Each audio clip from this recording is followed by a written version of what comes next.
افغان پننگ میں اتڑل تنا ننگ علی د زمانے خوشحال خٹکیم۔ میرے محترم ناظرین، آج آپ حضرات کو ایک پختون قوم کے عظیم جنگجو، شاعر، ادیب جناب خوشحال خان خٹک کے مزار کی زیارت کراتا ہوں۔ خوشحال خان خٹک وہ عظیم شخصیت تھے جنہوں نے مغلوں اور دوسرے اقوام کے خلاف آزادی کی عظیم جنگ لڑی تھی۔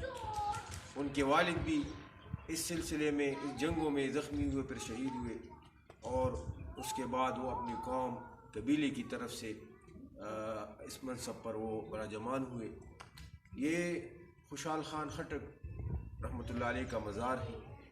اکوڑا خٹک سے تقریباً 8-10 کلومیٹر کے فاصلے پر یہ چشمئی گاؤں کے پہاڑوں کے دامن میں واقع ہے، جہاں پر سینکڑوں لوگ روزانہ ان کے مزار پر زیارت کے تشریف لاتے ہیں۔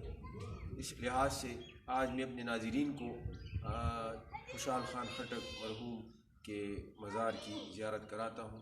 یہ ان کی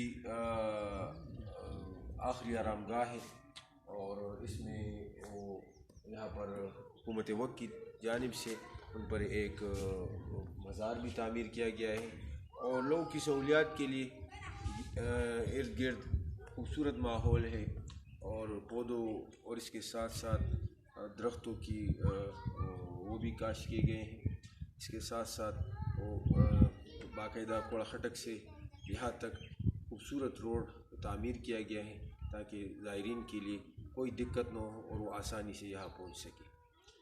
اللہ جل جلالہ ان اکابر اور ان بزرگوں کو اپنی جوار رحمت میں جگہ دے، اور ان کے کو غریق رحمت کرے، اور جتنے ہمیں پختون عوام ہیں، قوم ہیں، مسلمان ہیں، ان سب کو اتفاق و اتحاد کی زندگی نصیب فرمائے۔ وآخر دعوانا الحمدللہ رب العالمین۔